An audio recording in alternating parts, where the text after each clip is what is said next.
आज एक इन्वेस्टर मेरे पास ऑफिस आए, तो उनका जब मैं म्यूचुअल फंड पोर्टफोलियो का रिव्यू कर रहा था तो एक बड़ा इंटरेस्टिंग डिस्कशन मेरे सामने आया। तो मैंने सोचा कि आपसे क्यों ना शेयर किया जाए।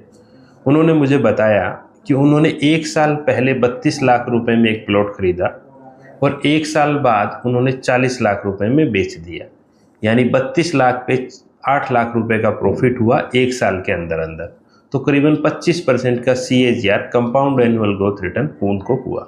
तो उन्होंने पूछा कि विनोद, आपके म्यूचुअल फंड ने तो पिछले 1 साल में कुछ भी रिटर्न नहीं दिया और मैंने एक प्लॉट के अंदर 25% का CAGR रिटर्न बनाया।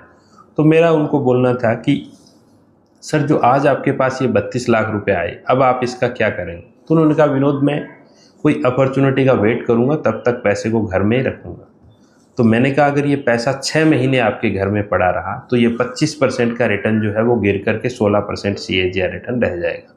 और अगर अगले 6 महीने और रह गए, यानी आज से 1 साल और रह गया, तो ये करीबन रिटर्न गिर के करीबन 12% CAGR हो गया। 12% मतलब 1 रुपया सैकड़ा। और आपको और मुझे मालूम है कि जब 12% CAGR यानी 1 रुपये सैकड़े का रिटर्न आता है तो पहले 10 साल में 3 गुना पैसा होता है, टोटल 20 साल के अंदर 10 गुना पैसा होता है और 30 ईयर्स के अंदर 30 टाइम्स पैसा होता है, 30 गुना पैसा होता है।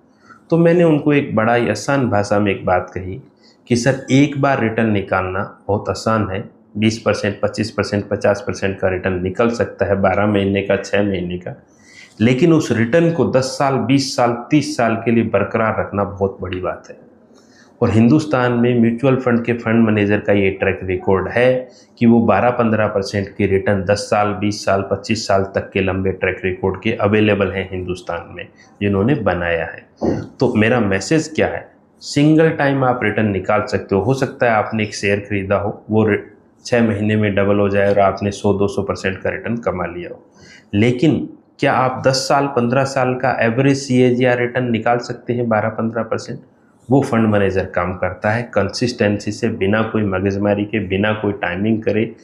और एक इम्पॉर्टेंट बात, आप ज़्यादा रिटर्न को चेस मत कीजिए। रिटर्न को चेस करेंगे तो आपका फाइनेंशियल गोल जो है वो आपको दिखाई ही नहीं देगा।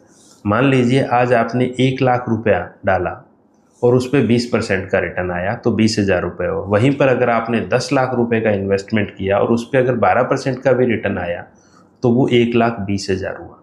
तो आप पहले बेस बनाइए, उसके बाद रिटर्न आपके सोचने की चीज़ है, क्योंकि बड़े बेस पे ही रिटर्न का फर्क पड़ता है।